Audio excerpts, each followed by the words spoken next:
Mitigating common threats. Okay, तो like हमने common threats जो हैं उनको कैसे ओवरकम करना है, बचना है उनसे कैसे, ठीक है। फिजिकल इंस्टॉलेशन, लाइक सबसे पहले हम क्या करेंगे कि फिजिकल इंस्टॉलेशंस को सेव करेंगे फिजिकली, ठीक है। लाइक रूम लॉक, ताला लगा दिया, no access from the ceiling, कुछ छत से नहीं आ सकता, ठीक है। Electronic access control, biometrics. Biometrics के अंदर ना बहुत सारी चीज़ें आ जाती हैं। लाइक आप बायोमेट्रिक्स में रेटिना स्कैन आ सकता है, ठीक है,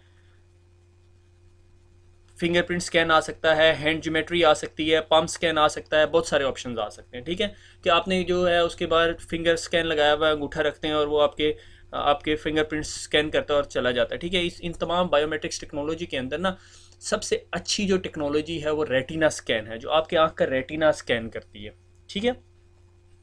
और सबसे जो लो लेवल टेक्नोलॉजी है जिसकी फॉल्स पॉजिटिव ज़्यादा है, जो गलती कर सकता है, वो है वॉइस रिकग्निशन, ठीक है। कि वॉइस रिकग्निशन आपकी जो सी है कोई भी आपकी वॉइस बना सकता है, गो कि वो इतना आसान नहीं है उसको सरकमवेंट करना, मगर फिर भी CCTV, close circuit TV camera, यानी आपने रिकॉर्डिंग चला रहे हैं तो आपने कैमरे लगाए हुए हैं कहीं पे, तो आपको पता चल रहा है कौन आपके डेटा सेंटर्स के अंदर आ रहा है। इसमें मेनली नेटवर्क सिक्योरिटी तो हर फील्ड में आती है, मगर इसमें मेनली आपके नेटवर्क की सिक्योरिटी या डेटा सेंटर की सिक्योरिटी डिस्कस हो रही है। HVAC, humidity ventilation and AC से पता नहीं क्या बनता है, एंड क्लाइमेट है मेरे ख्याल में, ह्यूमिडिटी वेंटिलेशन एंड क्लाइमेट मेरे ख्याल में, ठीक है। टेम्परेचर एंड ह्यूमिडिटी कंट्रोल, ठीक है। एच वैक लगी हुई है, एच वैक की फैसिलिटी है कि एयर कूलिंग भी है, हीटिंग भी है। अगर बाहर की कंट्रीज़ में तो कोल्ड और वार्म ऑयल्स और सारी ड्रामेबाजी, मगर मेनली इसमें टेम्परेचर कंट्रोल करना है आपने, ठीक है।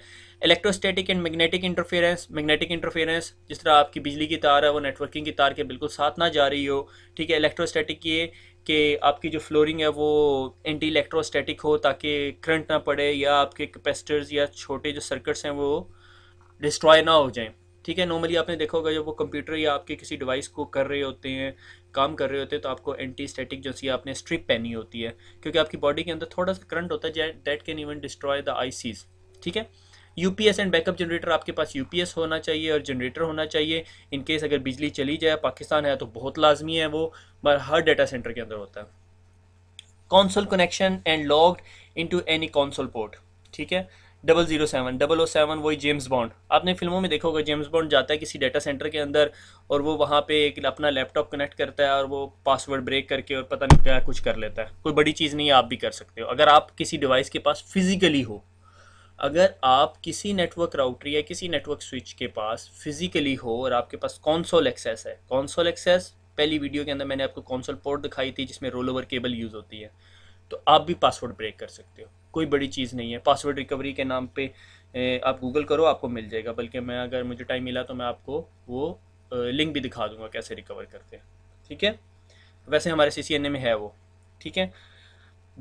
एक नोट मैंने लिखा हुआ है, Lok is not a preventive control. जो आपने लॉक लगाया होता है ना वो प्रिवेंट नहीं कर सकता चोरी को, ठीक है। जिसने चोरी करने आना है उसने जेन बना के आया होना है कि भाई उसने ताला तोड़ने आके, ठीक है। तो ये आपकी भूल है कि अगर आप सोच लो कि ताला जो सा उसे रोक लेगा, so you have to put some more controls in it. ताले के साथ आपने अलार्म लगाया हुआ है तो जिस तरह ताला टूटे अलार्म बजे शायद भाग जाए। लाइट जलाई होगी, लाइट ऑन हो जाए अगर कोई भी मोशन सेंसर टाइप की चीज़ें हो, तो there are lot of things in the market के भाई आप बहुत सारी चीज़ें हैं जो आप यूज़ कर लें और उसको उससे आपको सिक्योरिटी मिल सके। तो डिपेंड्स कि आपका सबसे बड़ा मसला ये होता है कि आपने खुद अपनी वैल्यूएशन करनी होती है कि आपका कितना डाटा है और उस डाटा को की वैल्यू कितनी है और उसको सेव कितना करना है, उसको सेव करने पे कितने पैसे लगाने हैं।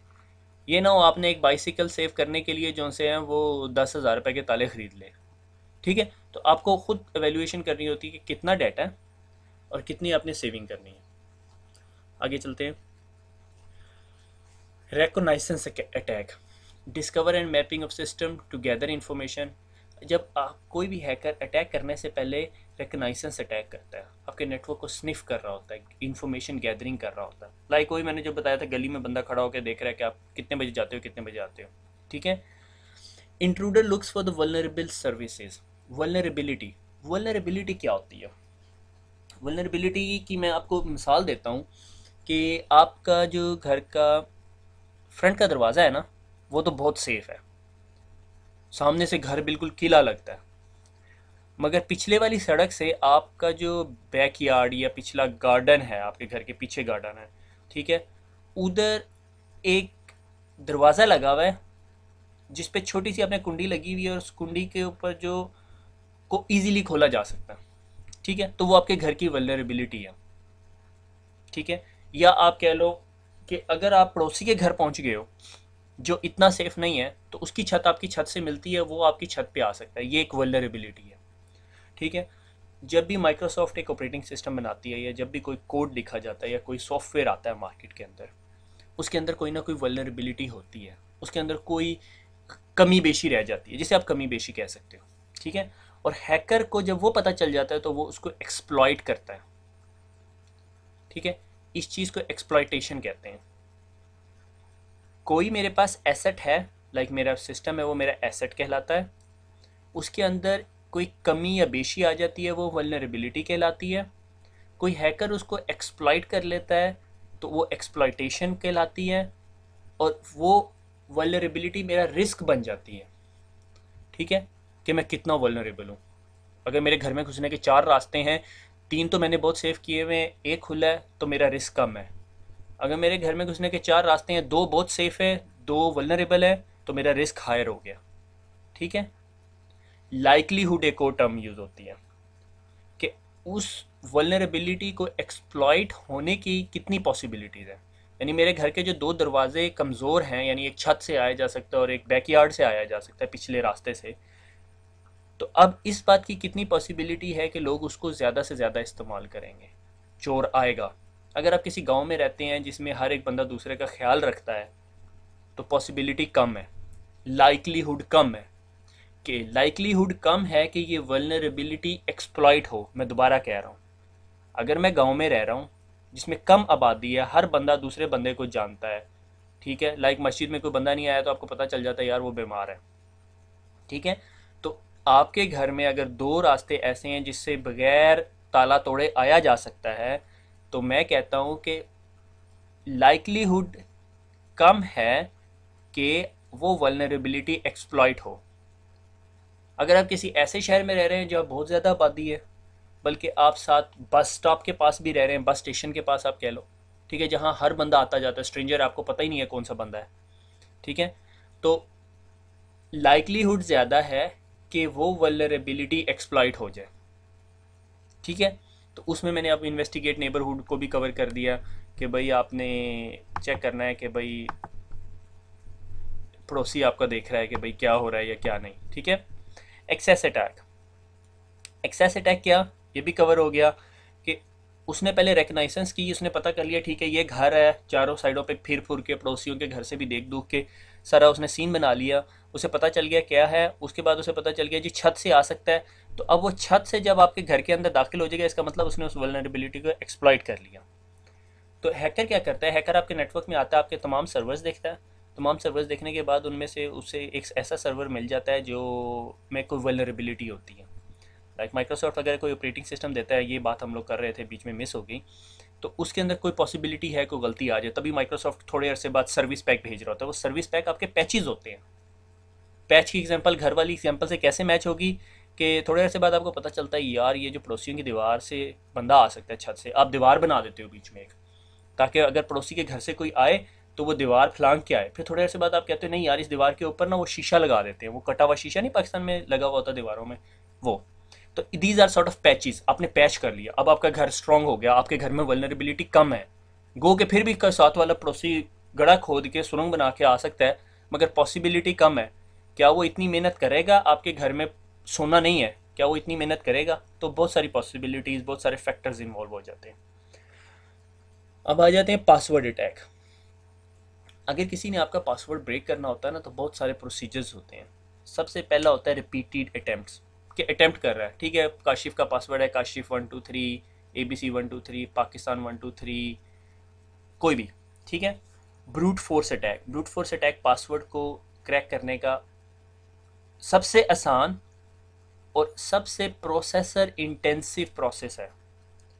वो क्या होता है कि ब्रूट फोर्स में ABC, ABD, ABE, ABF सारे कम्बिनेशन ट्राई करता है। उसको कितना टाइम लगता है, कितना अरसा लगेगा, डिपेंडिंग कि आपने कितना स्ट्रॉन्ग पासवर्ड लिया हुआ है। ये हमारा एक आखिरी पॉइंट है, स्ट्रॉन्ग पासवर्ड। स्ट्रॉन्ग पासवर्ड क्या होता है? मिनिमम वो 8 करेक्टर्स का हो, उसमें अपर केस भी हो, लोअर केस भी हो, उसमें स्पेशल करेक्टर भी हो, उसमें नंबर्स भी हो, ठीक है। और नेटवर्क एडमिनिस्ट्रेटर क्या करता है, इन तमाम रिपीटेड अटैम्प्ट और ब्रूट फोर्स अटैक से बचने के लिए डिसेबल ऑन अनसक्सेसफुल लॉगिन्स, कि आपने अगर MCSE पढ़ोगे या CCNA में भी हमारे पास शायद ऑप्शन आए कि अगर कोई आपके सिस्टम को 4 दफ़ा इनवैलिड यूज़र नेम पासवर्ड दे तो आपको यूज़र का अकाउंट ही लॉक कर दे।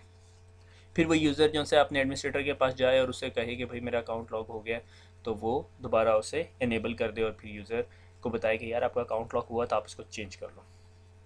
एक टर्म कहलाती है पासवर्ड्स के अंदर, ये काफ़ी अरसे से आ गई है अब तो मार्केट के अंदर, इस card OTP, one time password, कि आपका पासवर्ड हर दफ़ा चेंज होता रहेगा।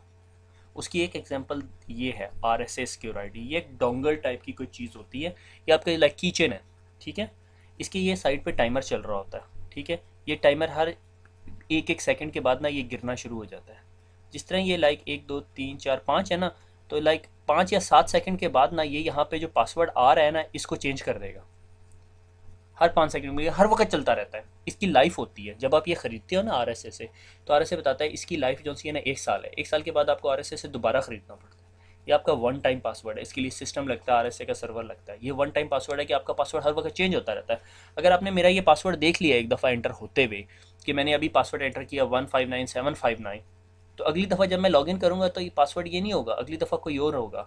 इस पूरे की चेन या इस पूरे डोंगल या इस पूरे को क्या कहते हैं, RSA की स्ट्रोक या जो भी आप कह लो, ठीक है। नॉर्मली इसे हम RSA का फोब भी कहते हैं, FOB, ठीक है। ये जो है RSA का टोकन या फोब, टोकन भी टर्म्स यूज़ होती है, OTP token, RSA token. RSA एक ब्रांड है, कंपनी नेम है, ठीक है। तो इसकी ये खासियत होती है कि ये जो नंबर जनरेट कर रही है, ये 6 डिजिट के, ये पूरे 1 साल के ड्यूरेशन में कभी ऐसा नहीं होगा कि ये नंबर 159759 दोबारा जनरेट करे। ये इसकी खूबसूरती है, ठीक है। ये जितने भी नंबर जनरेट कर रही है पूरे 1 साल के ड्यूरेशन के अंदर, कभी ऐसा नहीं होगा कि ये नंबर दोबारा जनरेट करे, ठीक है। तो इसे आगे चलते हैं, आगे चलते हैं।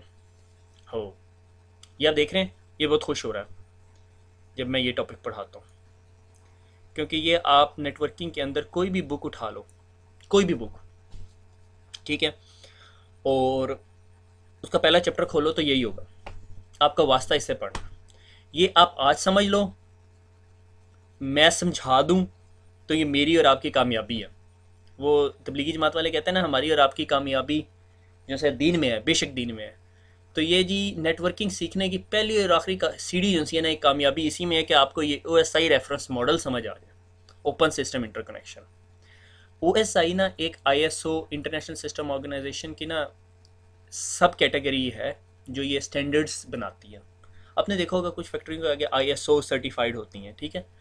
क्या होता था जब 1980s की बिगनिंग में, जब नेटवर्क्स बनने शुरू हुए, हर कंपनी का अपना ऑपरेटिंग सिस्टम होता था और नेटवर्क्स बनाने शुरू किए उन्होंने। लाइक यूनिक्स वालों ने अपना नेटवर्क बनाया, मैकिनटॉश वालों ने अपना बनाया, एक और कंपनी से माइक्रोसॉफ्ट वालों ने अपना नेटवर्क बना दिया। माइक्रोसॉफ्ट के कंप्यूटर माइक्रोसॉफ्ट के साथ काम करते थे, लाइनिक्स यूनिक्स के कंप्यूटर आपस में काम करते थे, मैकिनटॉश के आपस में कम्युनिकेट करते थे, ठीक है। अब मसला ये हुआ जब इन्होंने ये सारे नेटवर्क्स को आपस में जोड़ने की कोशिश की, नहीं हुआ, क्योंकि हर बंदे ने ना अपनी 1.5 इंच की मस्जिद अलहदा बनाई हुई थी कि अगर एक कंप्यूटर से डाटा निकलेगा तो दूसरे कंप्यूटर तक डाटा मैं इस तरीके से पहुंचाऊंगा, मैं इस तरीके से, मैं इस तरीके से। तो जब वो सिस्टम्स आपस में बात करते थे तो वो बात नहीं कर सकते होते थे, उनके लिए फिर एक एक्सपेंसिव गेटवेज लगाने पड़ते थे, ओल्ड टेक्नोलॉजीज, ठीक है। तो उन्होंने क्या किया, उन्होंने कहा क्यों ना हम सब दुनिया में जितने लोग हैं कोई भी एक ऐसी डिवाइस बनाएं जिसने नेटवर्क पे कम्युनिकेट करना हो, नेटवर्क भी छोड़ दो, जिसने कम्युनिकेट करना हो, और वो ये स्पेसिफिक प्रोसीजर फॉलो करेगी, ठीक है। तो वो 1984 के अंदर ना, वो सारे 1984 के अंदर सारे इकट्ठे हुए और उन्होंने एक स्टैंडर्ड बना दिया, एक फ्रेमवर्क बना दिया, एक प्रोसीजर बना दिया, एक मॉडल बना दिया जिसे कहते थे OSI, open system interconnection reference model. ठीक है, अब ये क्या, आप ये सोच रहे हो कि APS TNDP क्या लिखा हुआ है, ये आपको स्लाइड के बाद समझ आएगी। ठीक है, आई होप ये मेरी आखिरी स्लाइड हो। तो एक स्टोरी बनाते हैं। ठीक है, अगर आपको ये स्टोरी समझ आ गई ना, आपको सारा कुछ समझ आ गया। ठीक है, अगर स्टोरी ना समझ आई तो फिर आप ये वीडियो दोबारा देख लें। I will try to give it my best shot. ठीक है, अच्छा जी, हमारी एक कंपनी है और उस कंपनी के अंदर ना ये कोई 7 लोग काम करते हैं। सबसे टॉप पे जो भाई साहब है ना, उनका नाम है एंड्रयू। ठीक है, ये पाकिस्तानी नहीं है, इन्हें उर्दू भी नहीं आती। ठीक है, उन एंड्रयू साहब की जो सेक्रेटरी हैं वो है परवीन। परवीन के साथ जो काम करते हैं उनका नाम है सीमा, और नीचे तनवीर, नवीद, डेविड और पीएम। ठीक है, तो ये एंड्रयू साहब है ना, इन्होंने एक दूसरी कंपनी के साथ कम्युनिकेट करना है, उसको कोई लेटर लिख के भेजना है। तो इन्होंने क्या किया, एक लेटर लिख दिया, मगर ये साहब जो से हैं वो जर्मन है और उन्होंने जर्मनी में लिख दिया लेटर। अब उन्होंने ये लेटर अपनी सेक्रेटरी को दे दिया। उन्होंने कहा ये जी जो दूसरी कंपनी के साथ मैंने बात करनी है ना, उनको ये लेटर भिजवा दो या फाइल भिजवा दो। लाइक से 100 कागज़ों पे 100 पेजेस पे उन्होंने कोई चीज़ लिख के भेज दी। ठीक है, एक फ़ाइल प्रिपेयर कर दी, मगर वो जर्मनी में थी, जर्मन लैंग्वेज में थी। परवीन बीबी ने क्या किया, उस फाइल को लिया और उसको ट्रांसलेट कर दिया। किस लैंग्वेज में, उसे पता है दूसरी कंपनी में इंग्लिश चलती है या उर्दू चलती है। ठीक है, उन्होंने उस लेटर को क्या कर दिया, ट्रांसलेट कर दिया परवीन बीबी ने। ठीक है, और उसके बाद उन्होंने सीमा को कहा कि हमारे ये जो एक कॉन्फिडेंशियल फाइल है 100 पेजेस की, ये जारी है और आप दूसरी कंपनी के सेक्रेटरी को बता दो कि हमारा बंदा जुमेरात को या जुमे को शाम 6 बजे 5 बजे आपके पास फाइल लेके आ जाएगा, अपॉइंटमेंट फिक्स कर दो। इन सीमा बीबी ने ना दूसरी कंपनी को कहा कि जी हमारा बंदा आ रहा है और उसके पास ये फाइल होगी और आपने ले लेनी है। ठीक है, सारी अपॉइंटमेंट सेट कर दी। अब यहाँ से आगे जो ना तनवीर साहब के पास फाइल आई। तनवीर साहब ने कहा कि जी ये फाइल है, और इन्होंने देखा कि ये अगर फाइल जो सा है ये लेके जा रहा है, जो भी बंदा लेके जाएगा, और वो जाते हुए गटर में गिर गया तो 100 के 100 पेजेस गटर में गिर जाएंगे, या कुछ भी हो गया, चोरी हो गया तो 100 के 100 पेजेस गिर जाएंगे। उन्होंने क्या किया, उन्होंने कहा भाई ये चक्कर नहीं है, इस फाइल को ना 4 पीसीज में डिवाइड कर दो। 25 पेजेस की एक फाइल, 25 पेजेस की एक फाइल, 25 पेजेस की एक फाइल, 25 पेजेस की एक फाइल, जाके 4 फाइल हैं। अगर एक भी फाइल ज़ाया होती है या कोई ख़राब होती है तो हमें दोबारा डॉक्यूमेंट ना प्रोड्यूस करना पड़े, फिर हमें सिर्फ 25 पेजेस ही प्रोड्यूस करने पड़े। बात समझ आ गई? ठीक है, तो इन्होंने ये काम किया, सेगमेंटेशन कर दी, यानी 100 पेजेस को उठा के 25-25 के चंक्स बना दिए, 4 किताबें बना दी, और अब वो 4 किताबें आगे नवीद साहब को पकड़ा दी। नवीद साहब ने कहा जी ये हमारे पास से जा रही हैं, तो उन्होंने अपना एड्रेस लिख दिया 2, और फ्रॉम में उन्होंने कर दिया नवीद साहब ने कि भाई हमारी तरफ से जा रही है, और 2 के अंदर उन्होंने दूसरी कंपनी का एड्रेस लिख दिया, और उसके ऊपर बता दिया कि भाई जो भी बंदा लेके जा रहा है उसके लिए एक इन्फॉर्मेशन चिट लगा दी, भाई तुम ऐसा करना कि वो पुल वाली साइड से ना जाना, क्योंकि ये सिक्योर डॉक्यूमेंट है और ट्रैफिक भी जैम है वहाँ पे, तुम दूसरे रास्ते से चले जाना। और उन्होंने फाइल उठा के डेविड को दे दी। डेविड साहब ने ना अपनी सील लगा दी कि रास्ते में अगर पीएन जोन सा है, जो भी पीएन लेके जा रहा है, वो अगर दूसरी कंपनी के साथ मिल गया या किसी तीसरी कंपनी के साथ मिल गया और वो खोलने की कोशिश करे तो हमें पता चल जाए फाइल खुली हुई है। ठीक है, और दूसरी कंपनी को पता है कि अगर ये सील टूटी हुई है तो वो लेगा नहीं। ठीक है, और उन्होंने वो जो फाइलें हैं वो उठाई और पीएन को दे दी। ठीक है, वो एक पीएन लेके जाता है चारों फाइलें, या चार डिफरेंट पीएन्स लेके जाते हैं, वो डिफरेंट स्टोरी है। ठीक है, और उसने उठाई वो फाइल लेके चलेगी। अब दूसरी कंपनी में उसने पीएन को दी, पीएन ने अब दूसरी कंपनी की तरफ जा रही है। पहले यानी ये ट्रैफिक यहाँ से निकली, एंड्रयू साहब ने लेटर लिखा और ये यहाँ पे पहुँच गई। ठीक है, अब पीएन साहब के पास पहुँच गई दूसरी कंपनी के पीएन ने उठाई फाइल और डेविड को दे दी। डेविड ने देखा कि सील बरकरार है, उसकी सील तो नहीं ब्रोकन। उसने कहा नहीं ब्रोकन। आगे गई वो नवीद साहब के पास। नवीद साहब ने देखा दूसरी कंपनी के नवीद साहब ने कि ये किस कंपनी से आई हुई है। अच्छा, ये उस कंपनी से आई है, और उसका जो 2 का एड्रेस है जिस कंपनी की तरफ जानी थी वो हमारी ही कंपनी है। उसने देखा हमारी ही कंपनी है। उसने कहा ठीक है। उसने उठाई और आगे तनवीर साहब को दे दी। तनवीर साहब ने कहा ये चारों फाइलें हैं, मगर ये एक्चुअली एक ही फाइल का पार्ट है। उन्होंने चारों फाइलें उठाई और मिला के एक फ़ाइल बना दी। ठीक है, जिस तरह वो चली थी शुरू से। अब वो 100 पेजेस की एक फ़ाइल बन गई। वो 25-25 पेजेस पे नहीं रही, बल्कि 100 पेजेस की हो गई। ठीक है। और वो आ गई सीमा साहिबा के पास। सीमा साहिबा ने कहा ये 100 पेजेस की फ़ाइल कहाँ से आई है जी? फ़लाँ कंपनी से आई है। अच्छा, उनकी तरफ से कोई डॉक्यूमेंट आना था? हाँ आना था। ठीक है, समझ आ गई। उन्होंने कहा ठीक है, ये ऑथेंटिक डॉक्यूमेंट है, ये आना था क्योंकि उनकी सेक्रेटरी ने मेरे से बात की थी। अब इन बीबी परवीन बीबी ने उस दूसरी कंपनी के अंदर उन्होंने ये डॉक्यूमेंट देखा और उन्हें अंदाज़ा हो गया ठीक है जी, ये डॉक्यूमेंट जो सा है ये तो इंग्लिश में है, मगर हमारा बॉस जो सा है रातों रात चेंज हो गया, वो अरबी आ गया, तो मुझे अरबी में ट्रांसलेट करनी पड़ेगी। उन्होंने उठाई, उसे अरबी में ट्रांसलेट किया और अपने एंड्रयू साहब को दे दी। वो एंड्रयू अरबी थे, वो के नाम नहीं मिलता। ठीक है, ये सारी स्टोरी है। ये समझ आ गई तो बहुत अच्छा है, नहीं आई तो दोबारा रिवर्स करके देखो, मैं दोबारा नहीं बता रहा। एक क्विक रैपिड राउंड देता हूँ। एंड्रयू साहब ने इंग्लिश जर्मन में लिखी, परवीन ने उसे ट्रांसलेट किया, सीमा ने अपॉइंटमेंट बनाई, तनवीर ने उसको सेगमेंट किया, नवीद ने उस पर टू एंड फ्रॉम लगाया, डेविड ने उस पर सील लगाई, पीएन ने उठाया और वहाँ पे भेज दी। ठीक है, और इसका ऑपोजिट सीक्वेंस वहाँ पे दूसरी साइड पे हो गया। ठीक है, अब ये मैं नाम हटा के आपको एक नेमिंग कन्वेंशन देता हूँ ये। ठीक है, ए से एप्लीकेशन लेयर, पी से प्रेजेंटेशन लेयर, एस से सेशन लेयर, टी से ट्रांसपोर्ट लेयर, एन से नेटवर्क लेयर, डी से डाटा लिंक लेयर और पी से फिजिकल लेयर। क्या होता है? एप्लीकेशन लेयर वो होती है जब आपने इंटरनेट एक्सप्लोरर खोला हुआ है ठीक है, आपने इंटरनेट एक्सप्लोरर खोला, आपने उस पर लिखा जी ये फाइल उठाओ और यहाँ से वहाँ भेज दो, या आपने याहू के हॉटमेल या याहू या हॉटमेल से एक फ़ाइल डाउनलोड करनी शुरू कर दी। प्रेजेंटेशन लेयर ने क्या किया? आपकी जो इंग्लिश में लिखी हुई चीज़ थी उसको जीरोज एंड वन में कन्वर्ट कर दिया, या कंप्रेशन थी या इनक्रिप्टेड थी तो उसको कन्वर्ट कर दिया। ठीक है, कंप्रेस है तो डीकंप्रेस कर दी, इनक्रिप्टेड है तो डीक्रिप्ट कर दी। ठीक है, सेशन लेयर ने क्या किया? सेशन रिस्टोर कर दिया। उसने कहा अच्छा आप हॉटमेल में पहले अथेंटिकेट लॉगिन हुए हुए थे, इसका मतलब आप वही बंदे हो। ठीक है, ट्रांसपोर्ट लेयर ने क्या किया?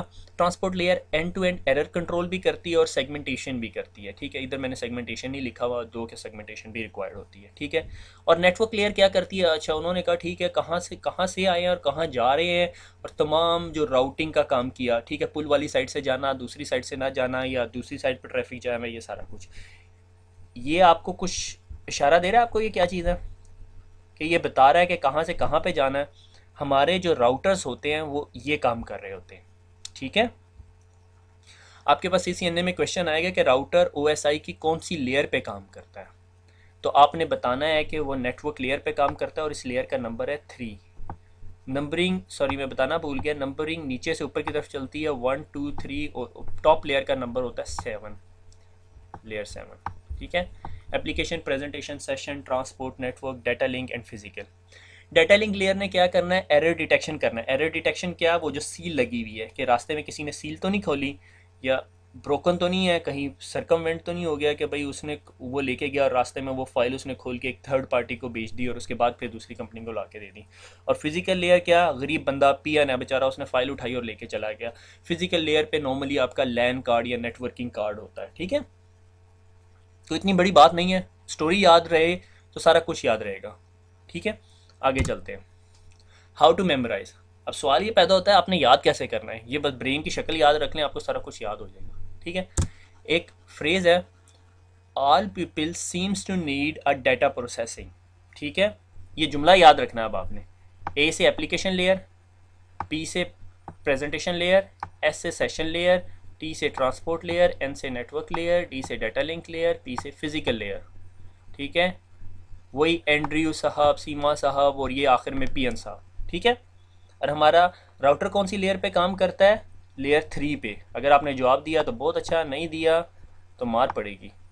1 2 और 3 मैं नहीं मारूंगा, ज़माना मारेगा आपको। ठीक है, थर्ड लेयर नेटवर्क लेयर पे। नेटवर्क लेयर पे क्या काम हो रहा था? वो आपका टू एंड फ्रॉम का एड्रेस देख रहा था और आपको बेस्ट रास्ता बता रहा था जिसमें आपको ट्रैफिक जैम ना मिले।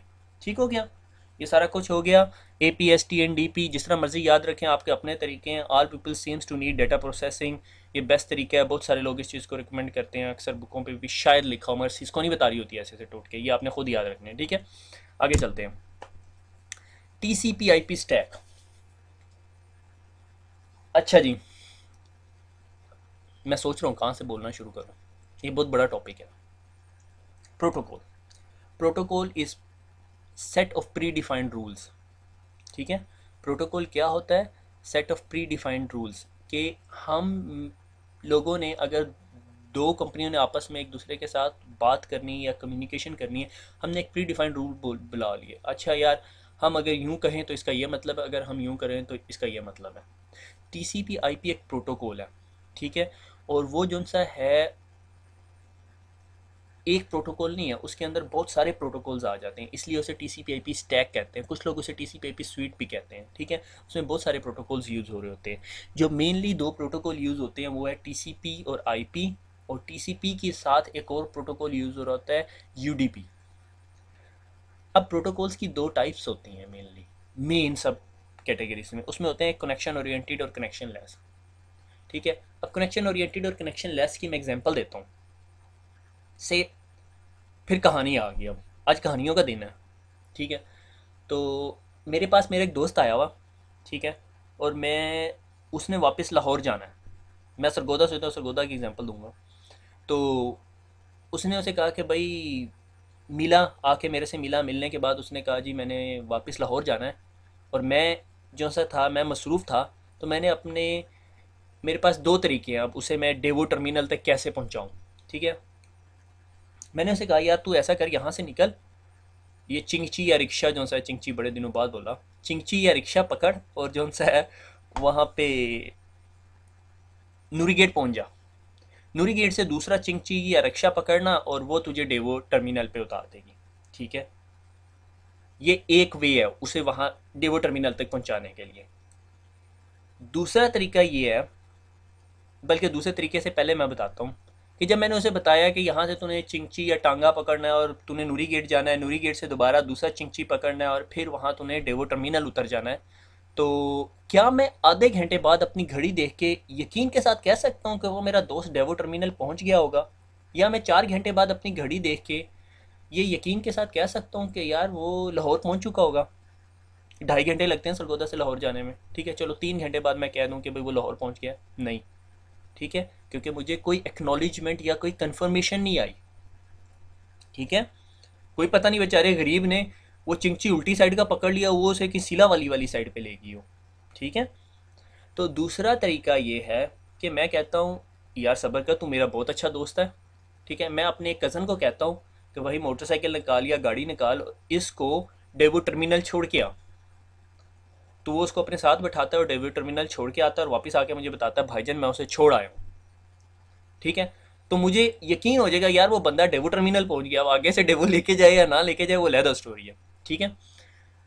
तो क्या दो किस्म की कम्युनिकेशंस होगी, एक ये कि मैंने उसे भेज दिया, ठीक है, अल्लाह का नाम लेके चला जा बस तू बाकी देखी जाएगी, ठीक है, पहुंच गया नहीं पहुंचा ना पहुंचा, ठीक है। तो वो हुई कनेक्शन लेस कम्युनिकेशन, ठीक है। कनेक्शन लेस कम्युनिकेशन, मैंने कहा भाई यहाँ से निकल के चला जा, ठीक है, चला गया, मगर मुझे पता नहीं है वो पहुंचा या नहीं पहुंचा, ठीक है। वो 1 महीने बाद उसकी अम्मा का फ़ोन आया, भाई पुत्र हमारा आया था सरगोदा, वो किधर चला गया, तो फिर आपको पता चलेगा यार वो तो पहुंचा ही नहीं होगा बेचारा, ठीक है। फिर आप ढूंढते फिरोगे कि यार वो लास्ट टाइम किसने कहाँ देखा था, ठीक है। दूसरा कनेक्शन ओरिएंटेड कम्युनिकेशन, कि आपको पक्का पता है आंटी वो तो डेवो पहुंच गया था, ठीक है, कनेक्शन एक्नॉलेजमेंट आई, मगर कनेक्शन ओरिएंटेड कम्युनिकेशन में नुकसान क्या है या डिसएडवांटेज या आप उसको कह दो ओवरहेड क्या है, कि आपको अपना एक बंदा यूज़ करना पड़ेगा, वो जाएगा वो उसे वहाँ छोड़ेगा फिर वापस आएगा, ठीक है, पेट्रोल लगा, पैसे ज़्यादा लगे, जो भी चक्कर है, रिसोर्सेज ज़्यादा कंज्यूम हुए। कनेक्शन लेस कम्युनिकेशन के अंदर रिसोर्सेज कम कंज्यूम होते हैं, ठीक है, ठीक है। इसकी एक और एग्जांपल यूँ ली जा सकती है कि मेरा कज़न उसे लेके गया, लेट हो गए, डेवो निकल गई, वो उसे वापस ले आया, ठीक है, क्यों, क्योंकि डेवो निकल गई, अब अगली डेवो कल जाएगी तो वो कल जाएगा, ठीक है ना। तो पॉसिबिलिटीज़, तो हमारा जो कनेक्शन ओरिएंटेड कम्युनिकेशन होती है उसके अंदर क्या होता है कि टीसीपी आईपी जो प्रोटोकॉल होता है वो कनेक्शन ओरिएंटेड कम्युनिकेशन करता है, मगर इसमें ओवरहेड्स होते हैं, वो डाटा उठाता है दूसरी जगह पहुंचाता है, वापस आके हमें एक्नॉलेजमेंट देता है कि डाटा पहुंच गया, अब अगला डाटा दो। कनेक्शन लेस कम्युनिकेशन क्या होती है, मैं डाटा फेंकता रहता हूँ, ठीक है, कॉन्टीन्यूस डाटा फेंकता रहता हूँ, डाटा वहाँ मिले ना मिले मुझे नहीं पता, बस मैं यहाँ से कॉन्टीन्यूस डाटा फेंकता रहता हूँ। इसमें क्या हो रहा है कि मेरे रिसोर्सेज कम, सीपीयू यूटिलाइजेशन कम कंज्यूम हो रही है, ठीक है। ये जो आपकी वॉइस की कम्युनिकेशन होती है ना नेटवर्क के ऊपर, वो हमेशा यूडीपी बेस्ड होती है, क्योंकि वॉइस में आप रीट्रांसमिशन नहीं करवाते, ठीक है। रीट्रांसमिशन से क्या मुराद कि मैंने आपको एक जुमला कहा हाउ आर यू 3 पैकेट्स में बन के गया, हाउ पहुंच गया, आर नहीं पहुंचा, यू पहुंच गया। अब दूसरे बंदे ने हाउ और यू सुन लिया और आर जोन सा है वो पहुंचा नहीं, बीच में करप्ट हो गया और वो वॉइस वाला कहता है दोबारा भेजो और भेज दिया, तो जुमला क्या बन जाएगा, हाउ यू आर। ठीक है, गो के वो जुमले का सेंस बन रहा है मगर रीट्रांसमिशन होती नहीं है वॉइस के अंदर। आपने देखा है जब आप मोबाइल पे बात भी कर रहे हो तो अगर कोई बीच में पैकेट ड्रॉप हो गया वो लफज का, तो वो दोबारा सुनाई नहीं देता आपको लफज ना, क्योंकि वो सुनाई देने लग जाए तो पता नहीं कितनी लड़ाइयाँ हो जाए, वो जुमला कहाँ से कहाँ बन जाए। तो इन शॉर्ट ये कि यूडीपी जो सा है वो कनेक्शन लेस कम्युनिकेशन करता है और टीसीपी कनेक्शन ओरिएंटेड कम्युनिकेशन करता है। कनेक्शन ओरिएंटेड कम्युनिकेशन वो होती है जिसमें आपको एक्नॉलेजमेंट मिले, कनेक्शन लेस कम्युनिकेशन वो होती है जिसमें आपको कोई एक्नॉलेजमेंट नहीं मिलती। ठीक है, बहुत सारे और प्रोटोकॉल्स हैं जो कनेक्शन ओरिएंटेड कनेक्शन लेस है करते हैं, मगर टीसीपी आईपी स्टैक में मेन 2-3 प्रोटोकॉल्स मैं आपको बता रहा हूँ। ठीक है, अच्छा अब हुआ ये कि OSI ने आपको एक स्टैंडर्ड बना दिया application presentation session transport network data link और फिजिकल लेयर्स का। तो TCP IP प्रोटोकॉल स्वीट इस 7 लेयर्स को सब डिवाइड करके 4 लेयर्स बना देती है। वो कहती है जी मेरी एप्लीकेशन लेयर जो सी है ना वो सारे के सारे काम करेगी जो आपकी ये 3 बंदे कर रहे थे। रिसेशन आ गया ना तो उस TCP IP ने ना उस OSI लेयर वाले काम को एक बंदे को दे दिया। उन्होंने कहा जी हम ऐसा सेक्रेटरी रखेंगे, ये ऐसा कंपनी का CEO रखेंगे जिसे ना सेक्रेटरी की ज़रूरत है और ना वो जर्मन लैंग्वेज बोलता है, वो जी अंग्रेज़ी उर्दू सारा कुछ बोल लेता है, वो खुद ही कॉल करके सेशन भी बना लेगा, दूसरी कंपनी के डायरेक्टर को कहेगा मेरा बंदा पहुंच जाएगा। ठीक है, उसने काम वो सारे कर रहा है मगर उसने उस पूरे के पूरे जो लेयर है उसको एक एक नाम दे दिया एप्लीकेशन लेयर। ठीक है, OSI का एक स्टैंडर्ड है। ठीक है, लाइक एक कंपनी है वो कहती है जी हमने ये 7 चीज़ें फॉलो कर रही हैं, मगर उसने ये रिस्ट्रिक्शन नहीं दी है ये आप 7 काम 4 बंदों से लो या 6 बंदों से लो या 12 बंदों से लो। ठीक है, TCP IP ने क्या किया, जिन्होंने TCP IP प्रोटोकॉल स्टैक बनाया उन्होंने ये 3 फंक्शनैलिटी एप्लीकेशन लेयर में डाल दी। ट्रांसपोर्ट वाला काम जो तनवीर भाई जो काम करते होते थे वो जो सा उन्होंने उसी बंदे के हाथ रहने दिया, और नेटवर्क का जो काम करते थे जिस पे यानी राउटर हमारा काम करता था वो इंटरनेट उस लेयर को दे दिया, और डाटा लिंक और फिजिकल लेयर्स को नेटवर्क एक्सेस लेयर दे दिया। ठीक है, यानी आप OSI समझ आ गया तो ये वही काम कर रहे हैं मगर कम बंदे काम कर रहे हैं। ठीक है, रिसेशन आ गया। ठीक है ना, पाकिस्तान में वो कहते हैं ना सेक्रेटरी भी हो टेलीफोन ऑपरेटर भी हो ये सारा काम करे। ठीक है, तो इस तरह के काम हो गया। TCP IP ने OSI लेयर मॉडल को अपनी तरीके से 4 सब लेयर्स में डिवाइड कर दिया, दैट्स इट, कोई परेशानी की बात नहीं है। 7 लेयर्स की 4 लेयर्स बन गई, काम वही हो रहे हैं सारा कुछ। शुक्रन, मेरा गला दुख गया। ठीक है, तो अगली प्रेजेंटेशन की स्लाइड्स बनी हुई हैं तो देखता हूँ मैं कब हिम्मत कर सकता हूँ।